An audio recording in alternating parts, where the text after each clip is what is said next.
Hi, this is Chandan and you all guys are now watching Student Room. पहले तो मैं request करता हूँ जो भी वीडियो देखने वाले हैं सारे बच्चों प्लीज़ चैनल को सब्सक्राइब कर दो एंड बाजू में जो बेल आइकन है उसको भी क्लिक कर दो ताकि हमारे वीडियो आप बहुत जल्दी देख पाए। एंड आज का जो टॉपिक है सर वो है अलॉटमेंट ऑफ शेयर्स। क्या है ना, अलॉटमेंट ऑफ शेयर्स। हमने क्या देखे थे पहले ना, कंपनी को पैसा चाहिए, कंपनी पैसे चाहिए, इसके लिए कंपनी आईपीओ इशू किया, आईपीओ लॉन्च किया, आईपीओ देखने पब्लिक ने एप्लीकेशन दिया किसको, कंपनी को शेयर खरीदने के लिए। ओके, इतना तक के हो गया।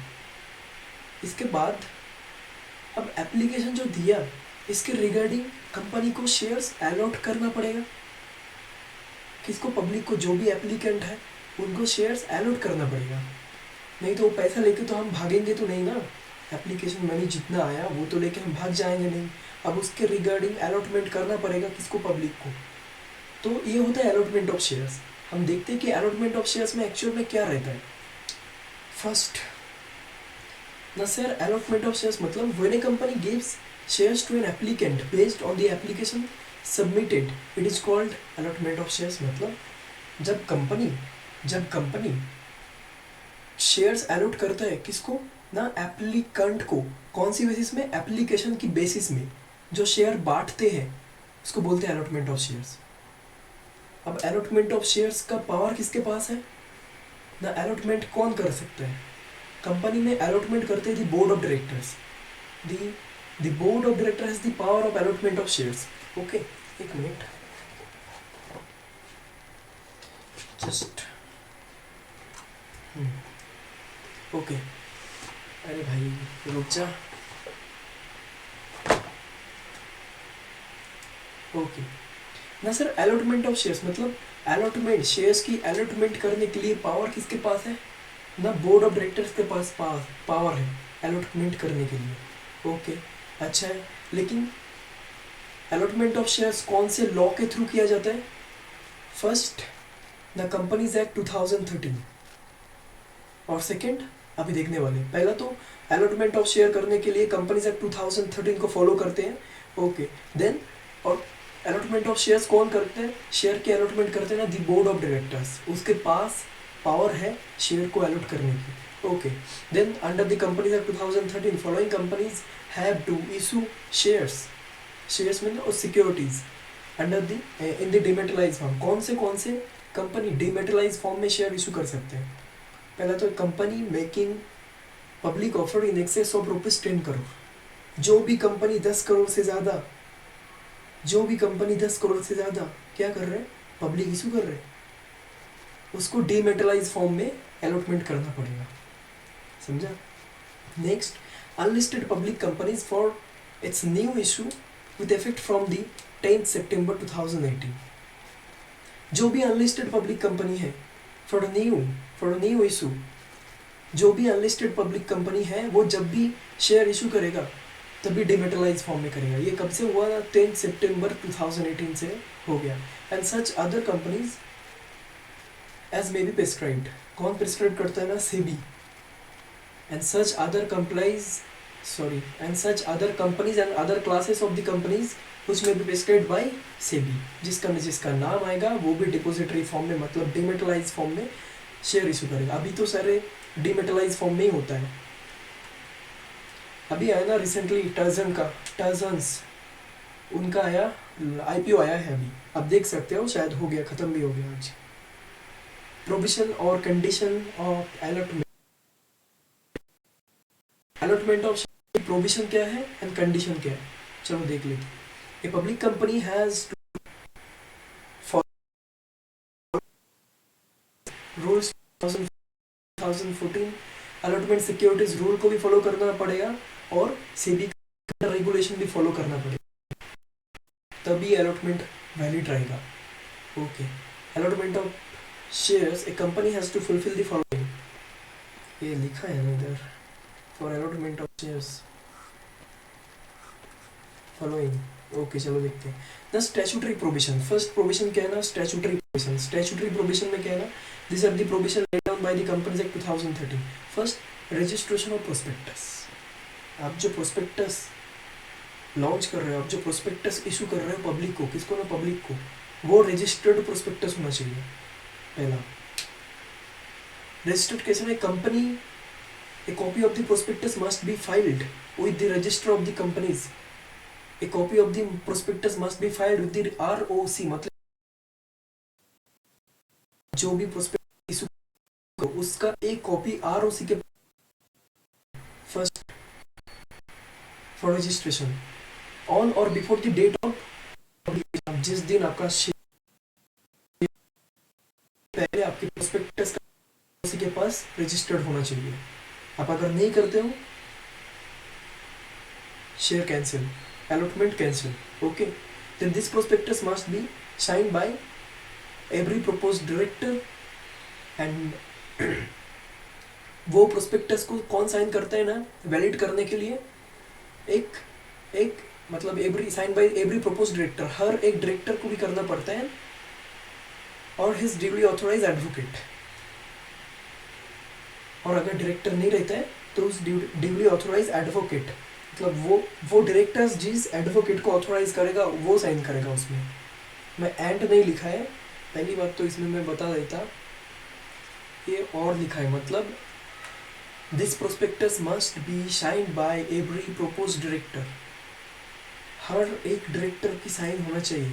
इन case of newly formed company, अगर न्यू फॉर्म्ड हो रही कंपनी तो उसके पास तो कोई डायरेक्टर नहीं रहेगा, तो अगर एक डायरेक्टर मतलब प्रोमोटर रहेगा तो उसका साइन होना चाहिए, और his duly authorised advocate, duly authorised advocate की साइन होना चाहिए, समझा। Second, application money. अब एप्लीकेशन मनी क्या होता है ना, the companies act states that along with the application form the applicant has to pay minimum 5% of the nominal of the shares. मतलब कंपनीज एक्ट क्या बोलता है ना, द कंपनीज एक्ट स्टेट्स, जो भी आपका एप्लीकेशन मनी आ रहा है उसके साथ, एप्लीकेशन मतलब आपने IPO इशू कर दिया, उसका रिगार्डिंग एप्लीकेशन मनी आएगा, वो application money 5% of the nominal shares का वैल्यू होना चाहिए। ये कंपनीज एक्ट बोलता है। रुको ज़रा, सब्र करो, ये कंपनीज एक्ट बोलता है। सेबी क्या बोलता है? SEBI means security exchange board of India का ICDR रेगुलेशन क्या बोलते हैं ना, आप जो भी शेयर इशू कर रहे हो एप्लीकेशन के टाइम, उसका 25% नॉमिनल वैल्यू, उस शेयर्स की नॉमिनल वैल्यू 25% आना चाहिए, ये बोलता है सेबी, तभी अलॉटमेंट वैलिड होगा। ओके। द मिनिमम सब्सक्रिप्शन, वो एप्लीकेशन मनी था, अभी मिनिमम सब्सक्रिप्शन। अब सर मिनिमम सब्सक्रिप्शन क्या है? Minimum subscription is the minimum amount of share that must be taken और ब्रॉट बाय द सब्सक्राइबर। मतलब मिनिमम सब्सक्रिप्शन मीन्स आप जो भी शेयर्स इशू कर रहे हो उसका एक मिनिमम, मतलब मिनिमम कितना होता है, हम लास्ट लेक्चर में देखे थे ना, मिनिमम सब्सक्रिप्शन 90% होना चाहिए। अब जैसे 100 करोड़, कोई भी 100 करोड़ शेयर्स इशू कर रहे हो पब्लिक को, मतलब आपको 90 करोड़ का तो मिनिमम सब्सक्रिप्शन आना चाहिए, तभी वैलिड अलॉटमेंट होगा, नहीं तो आप शेयर अलॉट नहीं कर सकते हो। समझा? एक बार देख लेते। Minimum subscription is the minimum amount of shares that must be taken और brought by the subscriber, and the amount is mentioned in the prospectus. It must be collected within 30 days from issue of prospectus. The amount is mentioned in the prospectus. अब जो minimum application money prospectus में mention करते हो, it must be collected with in 30 days, वो money 30 दिन के अंदर अंदर आना चाहिए फ्रॉम इशू ऑफ प्रोस्पेक्टस। अब जिस दिन से प्रोस्पेक्टस इशू करते हो पब्लिक को, उस दिन से लेके 30 दिन के अंदर अंदर, मतलब 1 महीने के अंदर अंदर आप अगर 100 करोड़ मनी इशू करते हो तो उसका 90% बोले तो 90 करोड़ होना चाहिए। समझा? तभी अलॉटमेंट वैलिड होगा। Okay. Usually when a company does not collect minimum subscription, it means its issue has been under subscribed. मतलब अगर कंपनी के पास वैलिड अलॉटमेंट के लिए मिनिमम सब्सक्रिप्शन नहीं आता तो उसका मतलब वो अंडर सब्सक्राइब्ड हो गया, मतलब कम शेयर्स आया। Okay. The number of shares applied for less than the shares offered by the company, उसको बोलता है अंडर सब्सक्रिप्शन। अंडर सब्सक्रिप्शन का मतलब आप 100 करोड़ शेयर्स इशू कर रहे हो पब्लिक को, मिनिमम सब्सक्रिप्शन कितना है? 90% उसका, मतलब 90 करोड़। आपके पास आया 88 करोड़, तो मतलब अंडर सब्सक्राइब हुआ। आपके पास आया 92 करोड़, तो मतलब मिनिमम सब्सक्रिप्शन आपको मिल गया ना, तो कर सकते हो। आप 100 करोड़ का इशू कर रहे हो शेयर्स। आप शेयर्स आया, सब्सक्रिप्शन हो गया ना। ऊपर सब्सक्रिप्शन कैसे हुआ ना, 100 मीन्स आपको 2 लाख रुपए एक्स्ट्रा आ रहा है ऊपर से। ओके, देन हम देखते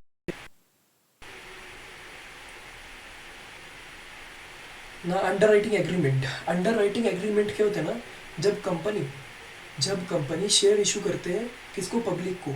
शेयर मतलब कौन सा, कब, जैसे सोचो 100 करोड़ की शेयर्स इशू कर रहे हैं कंपनी पब्लिक को, उसमें से मिनिमम सब्सक्रिप्शन कितना है, 90 करोड़। 90 करोड़ में से 60 करोड़ ही सब्सक्राइब हुआ पब्लिक के द्वारा। बाकी तो अभी भी मतलब 30 करोड़ आना बाकी है ना, तभी तो अलॉटमेंट वैलिड होगा। नहीं आ रहा तो क्या करते हैं ना ये लोग, कंपनी अंडर राइटिंग एग्रीमेंट कर लेते हैं। अंडर राइटिंग एग्रीमेंट मीन्स बड़े बड़े अंडर राइटर के साथ। अंडर राइटर बोले जैसे ICICI फाइनेंशियल इंस्टीट्यूशन, इनके साथ ये लोग एग्रीमेंट कर लेते कि अगर मेरी 90% नहीं आते तो एक काम करना, तुम लोग शेयर्स खरीद लो, तुम लोग 90% मेरी सब्सक्राइब कर लो, सब्सक्रिप्शन करके दो। तो ये जो एग्रीमेंट होता है इसको अंडर राइटिंग एग्रीमेंट बोलते हैं। ओके, देन आता है क्लोजिंग ऑफ सब्सक्रिप्शन लिस्ट ना। एज पर SEBI the subscription list must be kept on for at least 3 working days. जो आपका सब्सक्रिप्शन लिस्ट रहेगा ना, वो must be kep on for at least 3 working days. 3 दिन के लिए तो, वर्किंग डेज के लिए तो ओपन रहना ही चाहिएगा मिनिमम, मतलब एटलीस्ट 3 वर्किंग डेज, और but not more than 10 working days. लेकिन 3 दिन के लिए तो ओपन रहना ही है, 10 दिन से ज़्यादा ओपन नहीं रहेगा वो। ओके, ये होता है क्लोजिंग ऑफ सब्सक्रिप्शन लिस्ट। मतलब सेबी क्या बोलता है, सब्सक्रिप्शन लिस्ट तो ओपन 3 दिन के लिए रहेगा ही, लेकिन 10 दिन से ज़्यादा नहीं रहेगा। 7 दिन के लिए रह सकता है, 9 दिन के लिए रह सकता है सब्सक्रिप्शन लिस्ट ओपन, 11 दिन के लिए नहीं रह सकता।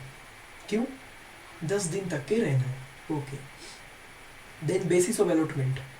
अब allotment of shares will be on the basis when it will be decided for each category of subscribers. Allotment will be as per the minimum application size fixed by the company.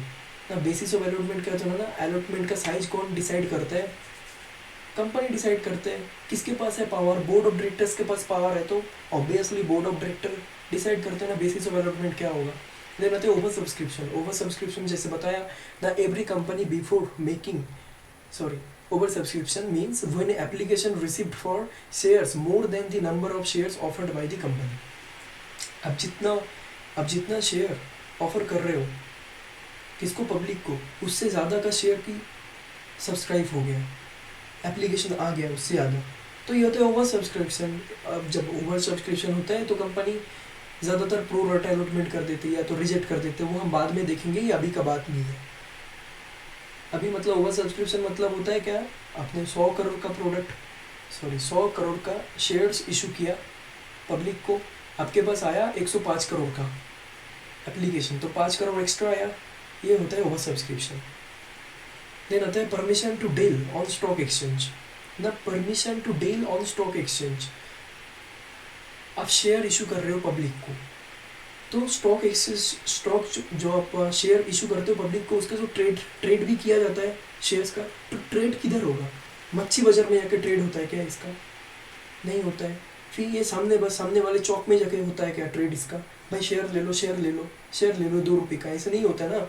एक basis जगह रहता है, stock exchange बोलते हैं उसको, वो stock market में जाके इसको ट्रेड किया जाता है, तो ट्रेडिंग के लिए परमिशन लेना पड़ता है। आप शेयर इशू करते हो, लिस्टिंग करना पड़ता है, तो इसके लिए स्टॉक एक्सचेंज की परमिशन लेना पड़ता है। क्या होता है ना परमिशन में, every company before making a public offer shall apply to 1 और more recognised stock exchange to seek permission. Permission लेने के लिए स्टॉक एक्सचेंज को एप्लीकेशन देना पड़ता है। क्यों ना, कंपनी को, कि भाई मेरी शेयर को लिस्टिंग कर ले तेरी स्टॉक एक्सचेंज में। हमारे इंडिया में कौन सा बड़े स्टॉक एक्सचेंज है, BSE है, बॉम्बे स्टॉक एक्सचेंज, और NSE भी है। Then the prospectus shall mention on the name of the stock exchange and the fact that the application for permission to the list in the stock exchange has been। मतलब prospectus shall mention the name of the stock exchange. जो आप prospectus issue करते हैं ना, उसमें लिखा रहेगा कौन सी स्टॉक एक्सचेंज में हमारी आप जो शेयर्स खरीदे उसको लिस्ट कर दिया जाएगा, सारे प्रोस्पेक्टस में लिखा रहेगा। देन आता है जनरल प्रिंसिपल। जनरल प्रिंसिपल क्या होता है ना, these are rules that company must follow in addition to the provision of the companies act 2013। Okay, first ना proper authority. Proper authority allotment के लिए प्रॉपर अथॉरिटी किसके पास है ना, बोर्ड ऑफ डायरेक्टर्स। जो बोर्ड ऑफ डायरेक्टर्स रहते हैं ना, उसके पास प्रॉपर अथॉरिटी है अलॉटमेंट के लिए। बोर्ड ऑफ डायरेक्टर्स बोले जैसे रिलायंस को सोचो, रिलायंस को 100 करोड़ की शेयर्स इशू करने हैं पब्लिक को, तो इसका डिसीजन कौन लेगा? अलॉटमेंट के रिगार्डिंग डिसीजन, इशू के रिगार्डिंग डिसीजन कौन लेगा? मुकेश अंबानी लेगा। अब वो मैनेजिंग डायरेक्टर है, वो तो अकेला तो नहीं लेगा ना, उसका जो बोर्ड है, बोर्ड कम्युनिटी है, वो सारे मिलकर डिसीजन लेंगे। समझा? देन आता है allotment must be against the application only. मतलब आप अलॉट कर रहे हो शेयर्स, वो एप्लीकेशन के अगेंस्ट ही होना चाहिए। आप जितना उसके अगेंस्ट शेयर इशू होना चाहिए। कोई एप्लीकेशन नहीं दिया, उस शेयर नहीं दे सकते हो। A company can allot shares only if it is received written application for shares from the applicant. Then आता है sir reasonable time. What is the reasonable time allotment के लिए ना? As per the act, allotment shall be done within 60 days of receipt of application money. मतलब reasonable time कितना है ना? 60 दिन। अलॉटमेंट आपकी शेयर्स की अलॉटमेंट कितने दिन के अंदर होना चाहिए? 60 दिन के अंदर होना चाहिए। कब से 60 दिन ना? जिस दिन से एप्लीकेशन मनी आपके घर पे आया है, आपके घर पे बोले तो आपके पास आया है, उस दिन से लेके 60 दिन के अंदर अंदर अलॉटमेंट हो जाना चाहिए। अगर नहीं होता है तो हम देखते क्या होता है। समझा ना? अलॉटमेंट मनी 60 दिन के अंदर आ जाना चाहिए। कहाँ पे ना? कंपनी में। सॉरी, आई मीन अलॉटमेंट का, सॉरी मैं थोड़ा भावना में बह गया, कोई दिक्कत नहीं है ना। एप्लीकेशन रिगार्डिंग आता है उस दिन से 60 दिन के अंदर अंदर आपकी शेयर्स अलॉट हो जाना चाहिए पब्लिक को। और अगर नहीं होता है तो उसके 15 दिन के अंदर अंदर, जब से नहीं होता है, 60 दिन खत्म होता है, उस दिन से अगर आपकी शेयर्स नहीं होता है अलॉटमेंट, तो उस दिन से 15 दिन के अंदर अंदर सारे पैसा वापस जाना चाहिए। कब? किसको ना? शेयर होल्डर को। शेयर होल्डर मीन्स एप्लीकेंट को, उनको वापस जाना चाहिए। ओके, देन आता है sir absolute and unconditional allotment. What is the absolute and unconditional allotment? ना share should be allotted on the same terms as stated in the prospectus and application form. No change in the term of the allotment or new condition can be added at the time of allotment. अब जिस term, मतलब सोचो मैं 100 करोड़ की prospectus issue किया, 100 करोड़ की share issue करने के लिए प्रोस्पेक्टस इशू कर दिया, उसमें लिखा गया जो अलॉटमेंट होगा वो 35 दिन के अंदर अंदर हो जाएगा। मतलब 60 दिन के अंदर होना चाहिए, लेकिन 35वां दिन मेरी सारे शेयर्स का मैं अलॉटमेंट कर दूंगा। आपने वो कंडीशन डाले थे, वो कंडीशन चेंज नहीं होना चाहिए। एप्लीकेशन मनी आने के बाद 35 दिन के अंदर अंदर ही होना चाहिए। आप बाद में नहीं बोल सकते हो सर अरे सर लेट हो गया सर, माफ़ कर दो। आप वीडियो बना के, मतलब बोर्ड मीटिंग करके आके, शेयर जो सारे मीटिंग करके आके नहीं बोल सकते हो सर माफ़ कर दो सर 10 दिन लेट हो गया। नहीं, 15 दिन 35 दिन बोला तो उसके अंदर ही होना चाहिए। मतलब आप जो भी आप टर्म्स एंड कंडीशन डालते हो प्रोस्पेक्टस के अंडर, उसके अंदर जो भी आप टर्म्स एंड कंडीशन डालते हो, उसी कंडीशन एंड टर्म्स को फॉलो करके आपको आपकी शेयर्स की इशू करना चाहिए। Okay, then communication. Company has to inform the applicant that share have been allotted to him by sending a letter of allotment or allotment advice, and this letter gives detailed number of the shares allotted, amount of allotment money to be paid, etc. मतलब communication, आप जो share के लिए apply किया हमारी company में, हम उसके रिगार्डिंग शेयर अलॉटमेंट कर रहे हैं, आपको कितना शेयर का अलॉटमेंट हुआ, कितना पैसा आपने दिए हमें, अलॉटमेंट मनी सारे के सारे आपको लेटर ऑफ अलॉटमेंट में भेजा जाएगा। कैसे भेजा जाएगा? बाय स्पीड पोस्ट से भी भेज सकते हैं, मेल भी कर सकते हैं। ये ऐसे आपको कम्युनिकेट कर दिया जाएगा ये। ओके, ये देन आता है sir, allotment should not be contravention of any other law. आप जो भी अलॉटमेंट कर रहे हो शेयर्स की, ये कोई लॉ की कंट्रावेंट नहीं होना चाहिए। मतलब आप जो अलॉटमेंट कर रहे हो ना दोस्त, ये कोई भी लॉ को वायलेट नहीं होना चाहिए। A company can not allot shares by violating the contradicting any other existing laws. दूर से मतलब दिखने में थोड़ा प्रॉब्लम हो रहा है दूर से, इसलिए a company can not allot any shares by violating and contradicting any other existing laws. मतलब आप कोई लॉ को वायलेट करके या तो कॉन्ट्रावेंट करके आप नहीं कर सकते हो अलॉटमेंट शेयर्स की। जैसे share can not be allotted to the minor, minor के पास तो अलॉटमेंट आप नहीं कर सकते हो। आप अगर कर भी दोगे तो वो आपकी गलती है, कंपनी की गलती है, माइनर की कोई गलती नहीं है, क्योंकि माइनर के पास कोई लाइबिलिटी रहता ही नहीं है। तो ये सारे आप लॉ को ध्यान में रखते हुए आपको अलॉटमेंट करना पड़ेगा। Then procedure for the allotment of shares. What is the procedure? मतलब appointment of allotment committee. First procedure, appointment of allotment committee. आपको अलॉटमेंट कमिटी को अपॉइंट करना है। When the subscription list is closed, the secretary inform the board of director to make preparation of the allotment of shares. जब subscription list closed हो जाता है, बंद हो जाता है, तो सेक्रेटरी इन्फॉर्म कर देता है किसको? बोर्ड ऑफ डायरेक्टर को। Sir sir sir sir subscription, जैसे मैं सोचूं मैं सेक्रेटरी है, sir sir sir sir sir sir हो गया सर, अलॉटमेंट लिस्ट क्लोज हो गया, अभी हमें शेयर की अलॉटमेंट करना है सर। बोर्ड ऑफ डायरेक्टर की पैर चाटते हुए हमें बताना पड़ता है, सेक्रेटरी उनको बोलना पड़ता है कि सर सर सर अभी अलॉटमेंट करना है, अलॉटमेंट की कमिटी अपॉइंट करो। ओके, तो ये कंपनी सेक्रेटरी का काम रहता है। देन इफ द इशू पर subscribed under unsubscribe the board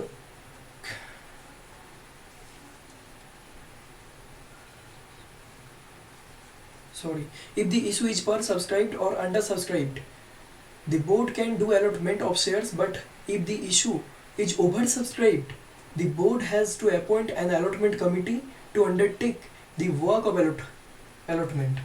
मतलब if the issue is per subscribed or under subscribed, अगर आप जो जैसे मिनिमम सब्सक्रिप्शन कितना 90%, अगर 90% ही हो गया आपका, या तो 90% से कम है, तो the board can do allotment of shares. तो बोर्ड ही कर देगा भाई, अलॉटमेंट ऑफ शेयर्स कर देगा। बट अगर ओवर सब्सक्राइब हो गया, मतलब आपने 100 करोड़ का किए थे अलॉटमेंट करने के लिए शेयर इशू, लेकिन आपको 105 करोड़ का एप्लीकेशन मनी आया, तो इस टाइम क्या करना पड़ेगा? इस टाइम आपको अलॉटमेंट कमेटी बिठाना पड़ेगा, अलॉटमेंट कमेटी अपॉइंट करना पड़ेगा। The board has to appoint the allotment committee to undertake the work of allotment. The allotment committees will decide the basis of allotment and submit a report to the board. Okay, allotment committee will decide the basis of the allotment. Allotment committee decide करता है कि कैसे allotment होगा हमारी share, and submit a report to the board. Board को report भी कर दिया जाएगा. Then hold board meeting to decide basis of allotment. अब बोर्ड मीटिंग होल्ड करो अलॉटमेंट की बेसिस तय करने के लिए, कैसे अलॉटमेंट होगा। तो board meeting is held to approve the allotment formula suggest by the allotment committee. Allotment committee को अपने अपॉइंट कर दिया अलॉटमेंट के लिए। अब अलॉटमेंट कमिटी ना क्या ये फिक्स करते हैं कि प्रो राटा बेस में अलॉटमेंट होगा या एप्लीकेशन मनी जो एक्स्ट्रा आया उसको रिजेक्ट कर दिया जाएगा। वो सारे फॉर्मूला वो बनाएंगे, ठीक है। अब उसको बोर्ड ऑफ डायरेक्टर अप्रूव करेंगे बोर्ड मीटिंग में। देन आता है representative of the SEBI is also present when the allotment committee prepares the allotment formula. If the shares are listed, the formula has to be also approved by the authorities of the concerned stock exchange. क्योंकि stock exchange को भी approve होना चाहिए, भेजना चाहिए ना, क्योंकि आपकी जो शेयर्स अलॉटमेंट कर रहे हैं वो सारे शेयर लिस्ट कहाँ पे है? स्टॉक एक्सचेंज पे होगा, वहीं पे ट्रेड होगा। तो आपका अलॉटमेंट का फॉर्मूला स्टॉक एक्सचेंज को भी भेजना चाहिए, भेजना पड़ेगा। Then once the allotment formula is approved, the application and allotment list is made. This list contains the name of the allottees and the applicant who will be allotted shares, the list has to be signed by the chairman and secretary. मतलब once the allotment formula is approved, एक बार अगर allotment formula approve हो जाता है, the application and allotment list made, application allotment list बनने के बाद एक बार अगर formula approved हो जाता है, this list contain the name of the allottees. वो लिस्ट किसका, allottees का नाम कंटेन करता है, and the applicants who will be allotted shares, the applicant जिसको शेयर allot किया जाता है, the list has to be signed by the chairman. वो लिस्ट को चेयरमैन और सेक्रेटरी साइन करते हैं, सेक्रेटरी और चेयरमैन उस लिस्ट को साइन करते हैं. देन आता है pass board resolution for allotment. Board meeting कर ली आपने सर. हमने क्या क्या किए, पहला प्रोसीजर अपॉइंटमेंट कमेटी को भी बिठा लिया, बोर्ड मीटिंग भी कर लिया. अब बोर्ड रिजोल्यूशन, बोर्ड मीटिंग किया तो मीटिंग का मतलब रिजल्ट तो आना चाहिए ना, वो रिजल्ट को बोला जाता है बोर्ड रिजोल्यूशन. अब शेयर होल्डर मीटिंग करते हैं तो वहाँ पे शेयर होल्डर का रिजोल्यूशन आता है, लेकिन अब बोर्ड मीटिंग में बोर्ड रिजोल्यूशन पास होता है. अब बोर्ड रिजोल्यूशन में क्या होता है ना, at the board meeting a resolution is passed to allot shares. The resolution also authorise the secretary to issue letters of allotment and letter of regret. At the board meeting में a resolution is pass to allot the shares. एक resolution pass किया जाता है shares के allotment करने के लिए. The resolution also authorise the secretary, resolution call authorise करते हैं कौन ना, secretary, to issue the letter of the allotment and letter of regret. मतलब अब लेटर ऑफ अलॉटमेंट किसको मिलता है, जिसको शेयर मिल जाता है, और लेटर ऑफ रिग्रेट किसको मिलता है, जिसको शेयर नहीं मिलता. मतलब 100 करोड़ का शेयर आपने इशू किए, 105 करोड़ की शेयर्स की आपके पास सब्सक्रिप्ट एप्लीकेशन आया 105 करोड़ की, 5 करोड़ में से प्रो रटा होगा, उनमें से शायद 102 करोड़ को शेयर इशू कर दिया जाएगा, बाकी 3 करोड़ को लेटर ऑफ रिग्रेट भेजा जाएगा, और 102 करोड़ जिसको एप्लीकेशन मनी अप्रूव हो जाएगा उनको लेटर ऑफ अलॉटमेंट भेजा जाएगा. समझा, ये होता है लेटर ऑफ अलॉटमेंट और लेटर ऑफ रिग्रेट. देन आता है कलेक्शन ऑफ अलॉटमेंट मनी. भाई अलॉटमेंट मनी को भी तो कलेक्ट करना पड़ेगा, एप्लीकेशन मनी आ गया था. अब कलेक्शन मनी कहाँ आता है ना, बैंक में आता है.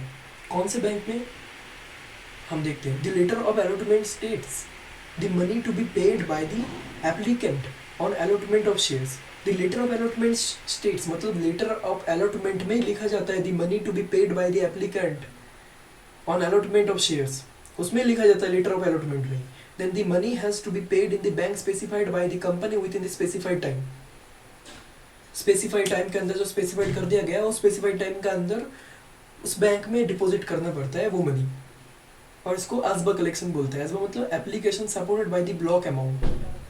इसमें क्या होता है ना, it is an application made by an applicant to his bank to block the application money in the bank account.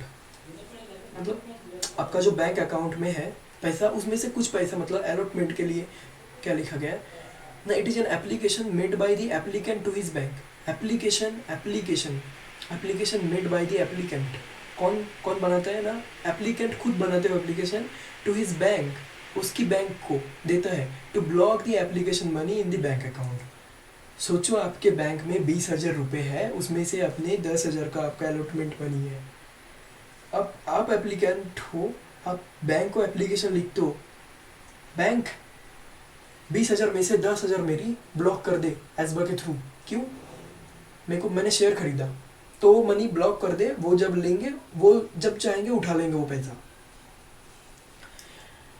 Then in case of allotment the application money और the full issue value of the shares is transfer to the companies banker.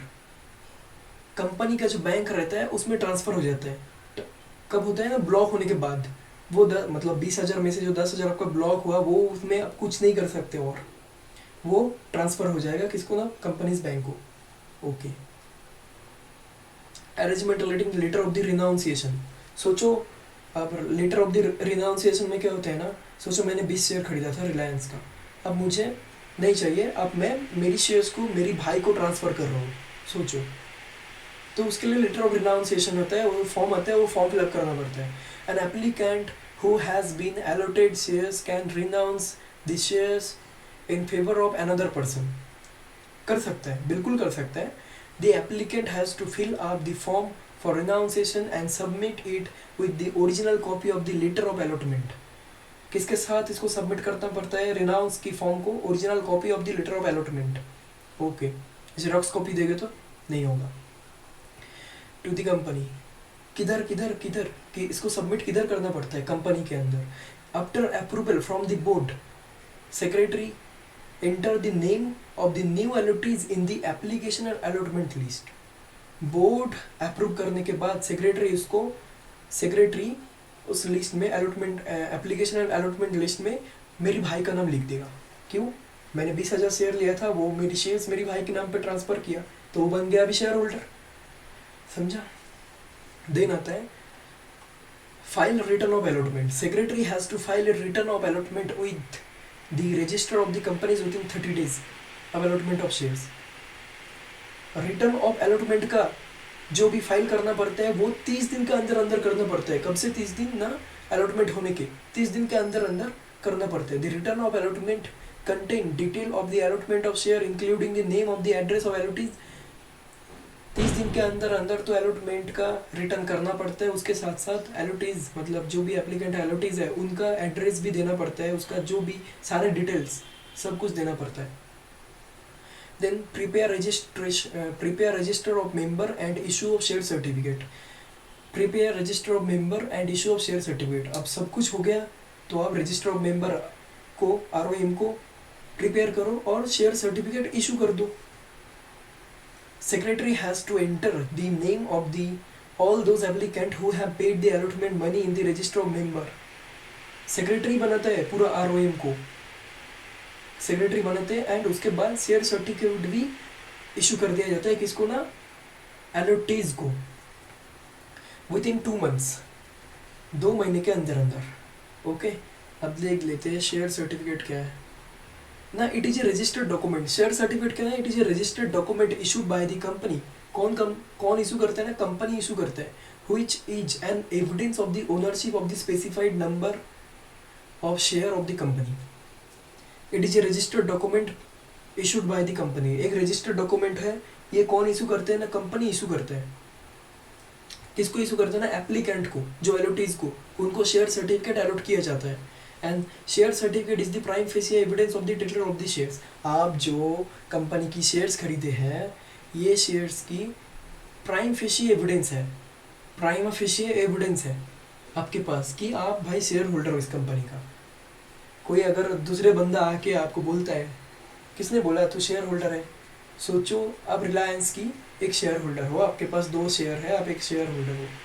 आपको आके कोई बोलता है कि नहीं तू share holder नहीं है, तो मैं ऐसे निकाल दूँगा, ऐसे निकाल दूँगा क्या ना, शेयर सर्टिफिकेट ऐसे निकाल के दिखा दूँगा. तो ये वही है, ये prima facie evidence of the share certificate is the prima facie evidence that you are the owner of this company. Then if any dispute about membership arise, the share certificate will be held as evidence. अगर आपकी share को लेके झगड़ा चल रहा है किसी के अंदर, दोनों व्यक्ति के अंदर, तो जो शेयर सर्टिफिकेट में उसका नाम लिखा रहेगा वो एक एविडेंस, मतलब आप जो मेंबर है ना कंपनी का, वो एविडेंस रहता है आपके पास शेयर सर्टिफिकेट है. उसके बाद आता है कंटेंट. क्या है शेयर सर्टिफिकेट का? सर कंटेंट ये है कि share certificate should be in the form of SH1. Share certificate should be in the form of SH1 as prescribed under Company Share Capital and Debenture Rules 2014. कौन से rule में है? ना company share capital and debenture rule 2014 में है. SH1 में describe किया जाता है शेयर सर्टिफिकेट को. Following are the content of the share certificate. पहला कंटेंट क्या है ना sir, name of the company. पहले आप शेयर सर्टिफिकेट में पहले क्या लिखा रहेगा ना, नेम ऑफ द कंपनी. जैसे रिलायंस इंडस्ट्रीज लिमिटेड, उसके शेयर सर्टिफिकेट के ऊपर पहले लिखा जाएगा Reliance industries limited. Okay, then उसके बाद क्या रहेगा ना, CIN means corporate identification number, वो भी लिखा जाएगा. देन आता है registered office of the address. जैसे रिलायंस का रजिस्टर्ड ऑफिस किधर है? गुजरात जामनगर. मुझे भी नहीं पता एक्चुअली, मैं गेस किया ये, ठीक है. तो उसका आरओसी जिधर अगर बॉम्बे में होगा तो बॉम्बे का आरओसी रहेगा, अगर गुजरात में होगा तो गुजरात की आरओसी होगा, समझा। देन फोलियो नंबर, शेयर का एक फोलियो नंबर रहता है, वो भी मेंशन किया जाएगा शेयर सर्टिफिकेट के ऊपर। देन आता है share certificate number, share certificate number एक रहता है, वो भी मेंशन किया जाएगा। Then name of the member, मतलब कौन है उसका ओनर, उसका भी नेम मेंशन किया जाएगा शेयर सर्टिफिकेट के ऊपर। Then nature of the share, कौन से टाइप का शेयर्स है ये, equity shares, preference shares, converted equity shares, जो भी है वो सारे मेंशन, नेचर क्या है लिखा जाएगा। देन number of shares and distinctive number of the shares, number, share का जो नंबर मतलब कितना नंबर का शेयर है और उसका एक डिस्टिंक्टिंग नंबर रहता है, वो भी लिखा जाएगा। Then amount paid on shares, कितने का शेयर है ये, 10 रुपये का है कितने का, वो जितने अमाउंट का है वो उसका वो अमाउंट रहेगा शेयर सर्टिफिकेट के ऊपर। Then common seal, if any, common seal बोले तो कंपनी का स्टैम्प, रिलायंस इंडस्ट्री की जो शेयर्स है उसके ऊपर रिलायंस का स्टैम्प लगा रहेगा, वो तो कॉमन सील। देन रहेगा if any and signature of 2 director and company secretary, if any, signature of 2 director मतलब 2 डायरेक्टर को सिग्नेचर रहेगा, उसके साथ साथ कंपनी सेक्रेटरी भी सिग्नेचर रहेगा, समझा। देन ये देखते क्या आज, time of issue of share certificate to whom, चलो देख लेते ना। Time of issue of share certificate, time मतलब within 2 months from the date of incorporation. Subscriber of the, किसको ना, subscriber of the memorandum of association, मतलब company new बन रहा है, न्यू बनने के time MOA memorandum of association जो सब्सक्राइब करते हैं उसको सब्सक्राइब के दिन से 2 महीने के अंदर अंदर इनकॉर्पोरेशन, मतलब सॉरी, जो सब्सक्राइब करते हैं मेमोरेंडम एसोसिएशन, उसको, वो बंदे को 2 महीने के अंदर अंदर, कौन से दिन से, इनकॉर्पोरेशन के दिन से 2 महीने के अंदर अंदर शेयर सर्टिफिकेट मिलना चाहिए। Then within 2 months from the date of allotment to allottees, in case of the allotment of shares, अगर अलॉटमेंट ऑफ शेयर होता है तो 2 महीने के अंदर अंदर वो बंदे को मिल जाना चाहिए shares, okay. Then to the transfer in the case of transfer of shares and to the legal representative in the case of transmission of the shares, okay। In case में क्या होता है ना, अगर आपकी शेयर, जैसे मैंने अभी बोला कि मेरे पास शेयर्स है 20,000 शेयर्स है रिलायंस का, तो मैं ये शेयर्स मेरे भाई को ट्रांसफ़र कर रहा हूँ, तो इस टाइम इसके लिए कितना टाइम लगेगा। और अगर legal representative in the case of the transmission of shares, सोचो मैं मर गया, मैं मरने के बाद मेरा जो शेयर्स है वो लीगल ट्रांसफर को, लीगल मतलब रिप्रेजेंटेटिव को ट्रांसफर हो जाएगा, तो कितने दिन का होता है ट्रांसमिशन ऑफ शेयर्स में, within 1 month from the date of receipt of the instrument, जिस दिन से, विद इन 1 month, 1 महीने के अंदर, of the date of the receipt of the instrument of transfer और इंटीमेशन ऑफ द ट्रांसमिशन, 1 महीने के अंदर अंदर होना चाहिए शेयर्स की, शेयर सर्टिफिकेट की पब्लिकेशन। कब से ना, transmission of the intimation, in case of the transmission, intimation of the news और इंस्ट्रूमेंट ऑफ द ट्रांसफर, जिस दिन से receipt of the instrument of the transfer, in case of the transfer, the date of receipt of the instrument, जिस दिन से आपको instrument मिल जाता है उस दिन से 1 महीने के अंदर अंदर होना चाहिए, समझा, ये रहता है। अब duplicate share certificate, a company can issue duplicate share certificate if original share certificate has been defaced, mutilated or turned and is surrendered to the company। Duplicate share certificate issue कर दिया जाता है अगर आपकी शेयर सर्टिफिकेट का defect मतलब खराब हो गया, जल गया, कुछ भी हो गया शेयर सर्टिफिकेट, तो उसके रिगार्डिंग आपको डुप्लीकेट शेयर सर्टिफिकेट इशू कर दिया जाएगा, लेकिन उसके रिगार्डिंग आपको एप्लीकेशन देना पड़ेगा, किसको, कंपनी को, तभी आपको डुप्लीकेट शेयर सर्टिफिकेट इशू किया जाता है, समझा। आज के लिए इतना ही, वही लिखा है जो मैंने बोल दिया। चलो गुड बाय, आज के लिए इतना ही, हमने बहुत पढ़ लिया आज अलॉटमेंट ऑफ शेयर। मैं आशा करता हूँ कि आपको पूरा समझा, अगर नहीं भी समझा तो मुझे बताओ, मैं फिर से समझा दूंगा, वीडियो को एक बार और भी पूछ करके देख लो, फिर भी समझ जाएगा, और नहीं भी समझा तो भी हमें बताओ, हम बिल्कुल समझाएंगे आपको, वही पॉइंट टू पॉइंट, ठीक है, कोई बात नहीं है। इतना तक देख लिया तो चैनल को सब्सक्राइब कर दो, और वीडियो अच्छा लगा तो भी लाइक कर दो और बेल आइकन को भी क्लिक कर दो और बाय।